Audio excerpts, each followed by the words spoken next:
I want to tell you about a few of the things that I have learned during these last 5 years of intensive research. Perhaps the most startling thing that I can share with you is that all of the conspiracy theories that you've ever heard about one world government, about the UN takeover of the world, all of those conspiracies have now been laid to rest. There's nothing conspiratorial about it. A few of the things that they wish to do. Create a world-standing army under the day-to-day command of, who else? The UN Secretary General. They recommend the creation of a new Economic Security Council, a unified worldwide banking scheme, currency. I have been challenged on the radio and in audiences like this, Mr. Lamb, there's no such thing as a global agenda. Hey, friend, you're absolutely wrong. Here it is. It's called Agenda 21. Agenda 21.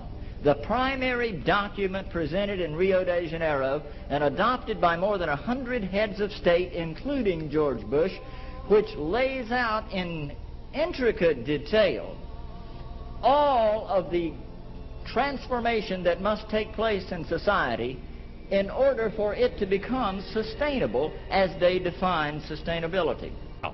Nothing really new, but it's picking up steam and it's building momentum in certain circles. The worst part is you may not even be aware of it, but groundwork is being laid.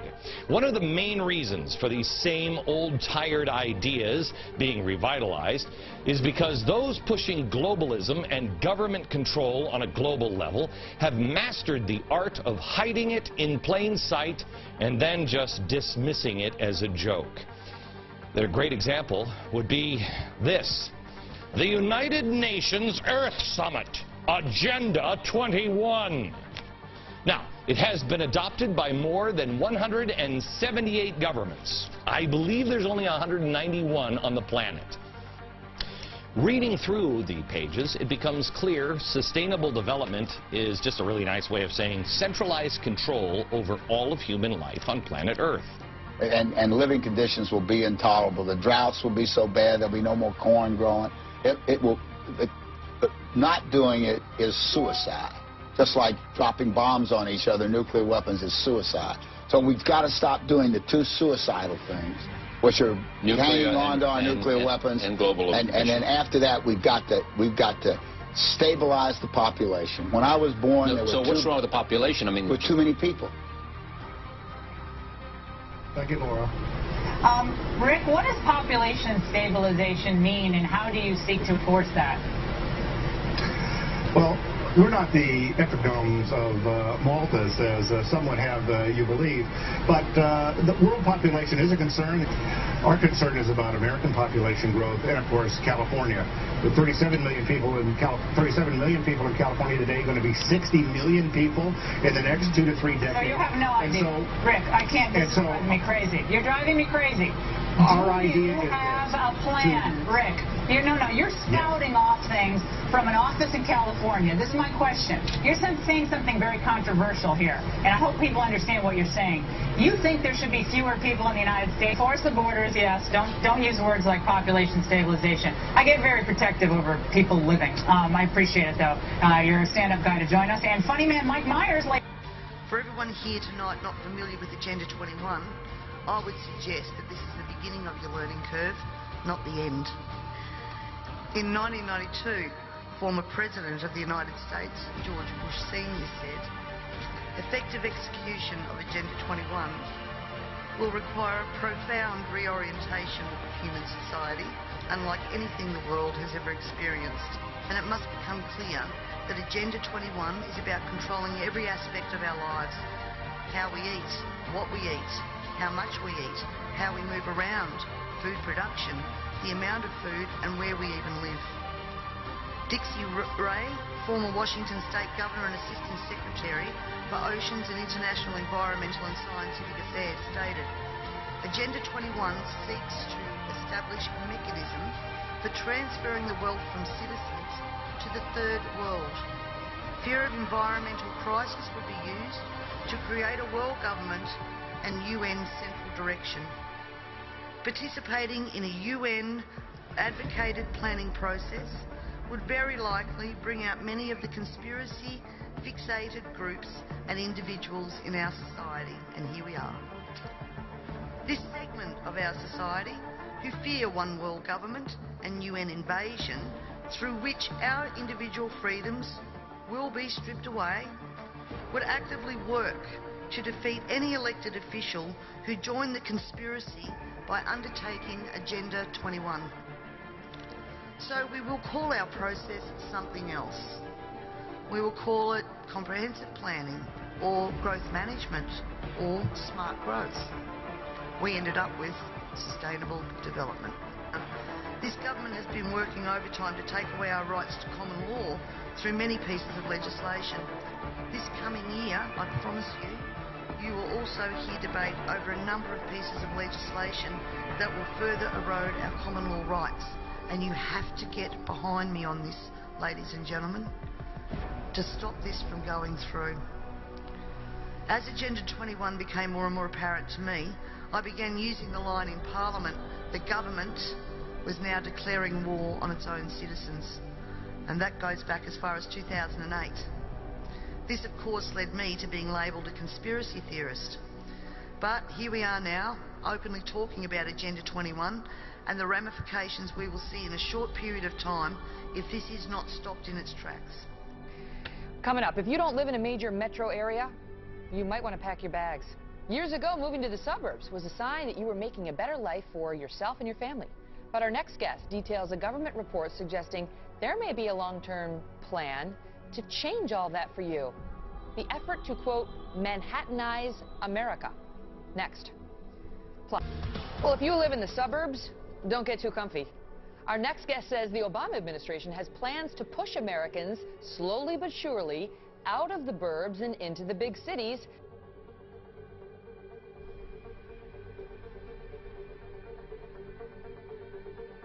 Now to a controversial bill resurfacing in Congress. The FEMA camp bill allows the government to run at least 6 military installations when a national emergency is declared. These emergency centers would be run by FEMA under the command of the Secretary of Homeland Security. Okay, interesting. You know, we have this map that shows how the U.S. would be divided in the event of an emergency, if we can pull that out there. There it is. So this is how the U.S. will be divided into districts. You see 10 of them there. This is according to the National Emergency Center establishment. Effectively, the U.S. has been cordoned off into these different districts. And so these new emergency centers will be spread out throughout the United States in most of these eventually. And it gives FEMA and the Department of Homeland Security jurisdiction over what goes on in these places during a time of emergency. Particularly to hear President Obama claim the power to keep people in prison indefinitely with no charges against them, no conviction, no sentence, just imprisonment.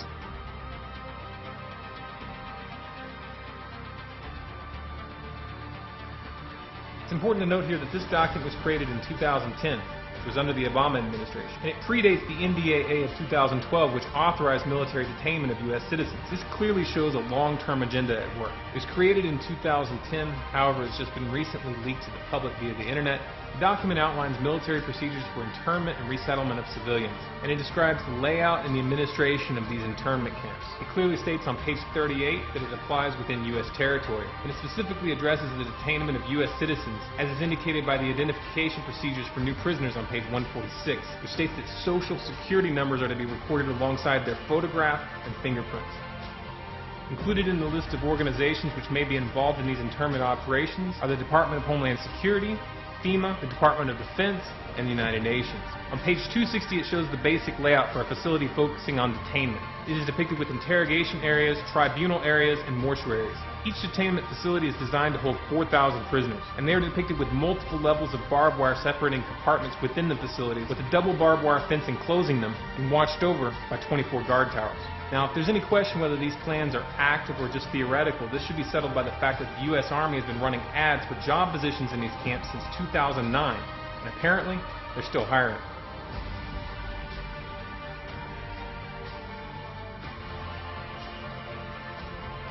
The FEMA plans to imprison American citizens have generated a lot of interest around the country in locating the potential prison camps throughout the country.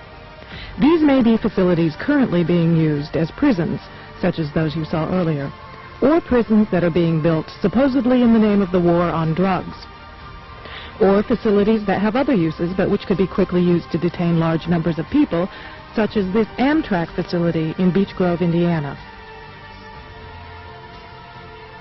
We're standing now in the main parking lot, which doesn't look too sinister.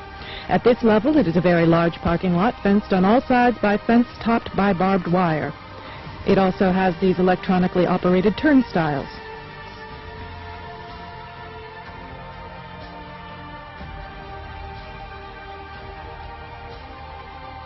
The Rules Committee is going to meet in the House. They are going to come up with a rule that makes it okay for them to do a same-day bill. So they'll pass this rule. It's, believe it or not, called martial law. This last week, the U.S. Congress passed a bill which repeals posse comitatus, which means that we have now institutionalized and codified martial law. Right now, the battle against terrorism involves all of us. Everybody in this country is a potential terrorist.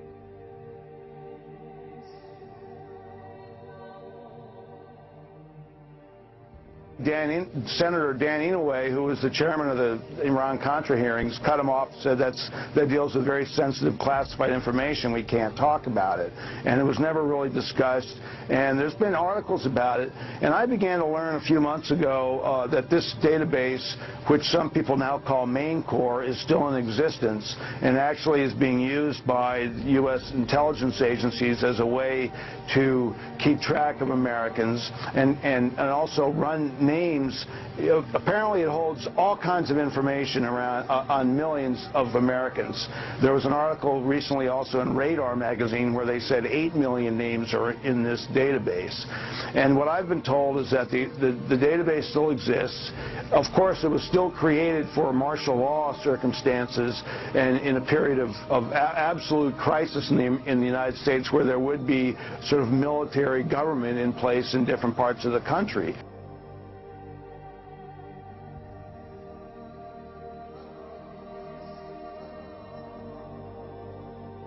Fine, but it was never meant that we would have this gigantic police force from the federal government. I mean, we had martial law up there, FBI and all these agents coming in and closing things down, going into people's houses.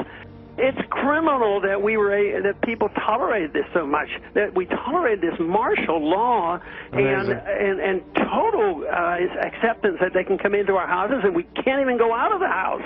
You know, what if we wanted to go to the store and get a bread? Oh no, you can't do that. And yet, you know, yes, it was serious. It was a crisis. There were 3 people killed. But, you know, we have 48 murders every single day. There's a lot of murderers out there. Do we close down cities because there's 10 murders over the weekend in Chicago? We don't do that. But here we close down a whole city, not even allowed to go to a baseball game. I mean, I think it's very, very scary when I look at some of those pictures that happen up in Boston.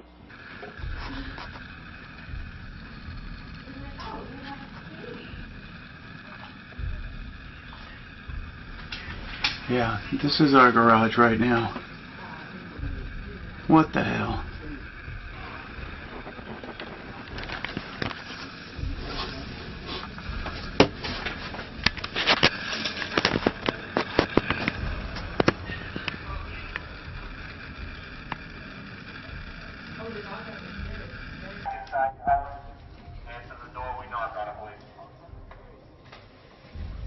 Crap, man.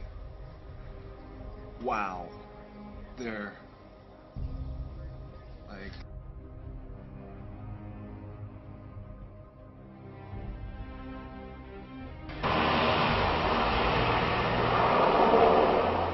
Pretty impressive. impressive, a display of international military might. Thousands of men and women from several different countries all landed on Camp Pendleton's beaches today. It's all part of a multinational exercise called Dawn Blitz. New at 5, 10 News reporter Joe Little was on the beach during that exercise and reveals why training alongside other countries has become part of the U.S. military's way of life.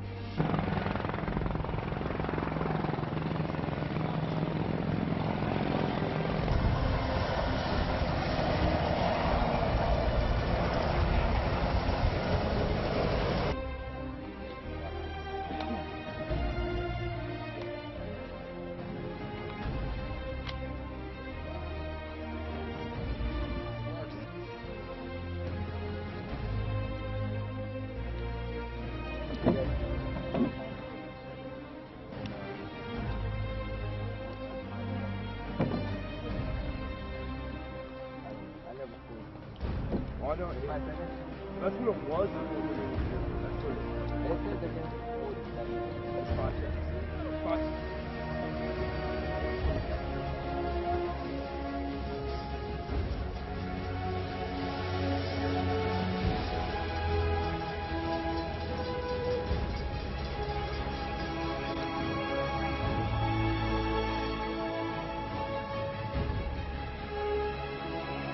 It is clear.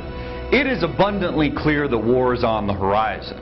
This Snowden mess, Michael Hastings, his whacking, his Breitbarting, all distractions to take your eye off the ball of Syria. But this war will be different. This war will be much more aggressive because world superpowers are positioning themselves for a global conflict. We have China, we have Russia, Vladimir Putin clearly indicating to the world that if the United States continues to interfere in Syria, there will be war. Iran has sent 4,000 troops, that's right, 4,000 troops of the Revolutionary Guard to Syria to back Bashar al-Assad.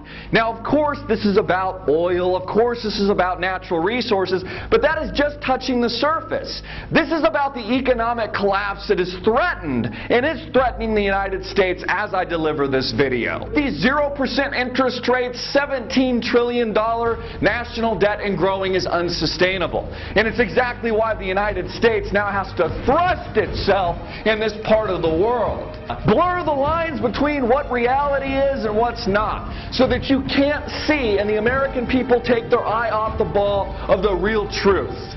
The war isn't about to begin in Syria. The Third World War isn't about to begin. It already has. We've been engaged in this global conflict for much longer than the American people realize. War, global war is here. War in Syria is here. And now China and Russia positioning themselves for an all-out conflict, an all-out engagement that will cost more civilian lives, get more people killed, more innocent Americans stepping on IEDs, and more drone strikes overseas on small little villages with a bunch of innocent children trying to read and write. That's what the United States continues to propagate in the good old USSA.